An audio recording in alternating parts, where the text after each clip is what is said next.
go.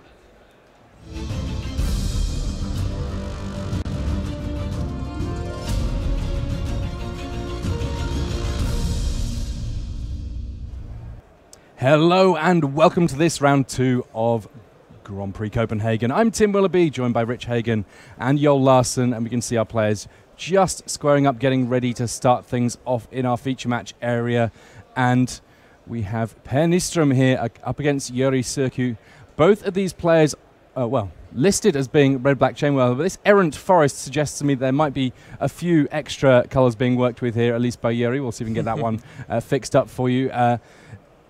Ether Hub on top, that may spell that we have something going on with green-black, but equally, as previously mentioned by you, Joel, there is the potential for a green deck to be splashing other colours as this Soulscar Mage gets the early hits in for Nyström here.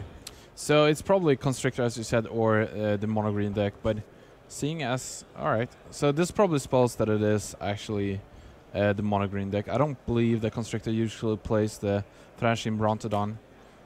So I believe we have the matchup that we chose, right? Yeah, I guess that we get to decide which is the best deck already, and already Soulscar Mage doing fine work. A Braid at end of turn putting -1/1 counters on that Brontodon, meaning that Goblin Chainwhirler are able to finish it off. Those -1/1 counters really pretty effective here. We're going to get a chance to see those counters potentially annihilate the +1/+1 counter created by Rishkar Pima Renegade.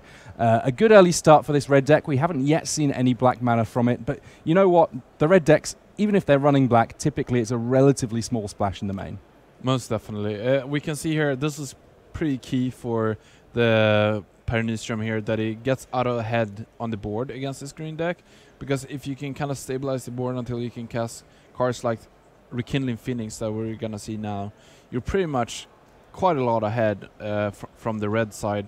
However, if the green side gets a start with Llanowar that curves out and overwhelms the opponent, I would say green is favored. So we're gonna see Per having a pretty good opener here, and it's gonna be hard for Juri to kind of keep up.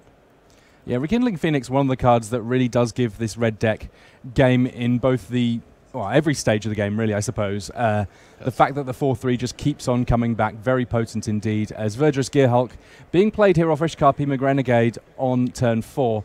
Nyström did have the option of using a removal spell on that Rishkar, and it may be that he's slightly punished here, as it will now be a little bit trickier to remove the Big Elf Legend or indeed the Verdurous Gearhulk. I actually think the removal that Per has in his hand is a Braid, which works beautifully against Verdurous Gearhulk, given that it's an artifact. So it's just going to punch that down and attack for a massive amount of damage here. This is going to be really hard for Juri to actually come back with. And as we see, Verdurous Gearhulk and Rishkar and the black mana, this is most likely the Constrictor deck here. And how much damage is this? 6, 9, 13? I believe our Juri said 1 life here. When you start seeing lightning strikes being sent to the head, never a good sign, especially when there's a Soulscar Mage in play that can convert that damage, at least on creatures, into -1/-1 counters.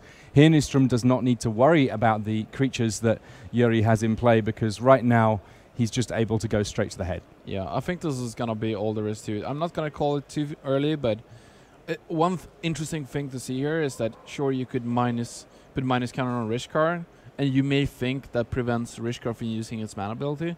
But Rishkar actually reads that if it's any kind of counter on it, so you can actually still tap for mana even though it has minus counters on it. Interesting. Yeah, that's a nice sort of nuanced play that you don't see from every list. Bomat Courier coming down here for Per, and I guess one of the things that's going to be interesting for Juri, he's not seen any black mana in game 1. Does that change the way that he thinks about sideboarding potentially going into game 2? Well, that's a good question. We did also see Bomat Courier, which is a pretty heavy draw towards Per playing the mono red archetype here, as we can see that on the screen here is most likely playing mono red. But I'm not sure how much that actually changes for Juri. I guess he does not have to care about cards such as Doomfall, which I don't think Per is going to board in necessarily anyway. So I think what Juri has to think about is that he has to be quick on the board, because Per is not going to have a lot of tap lands. So he's got to try to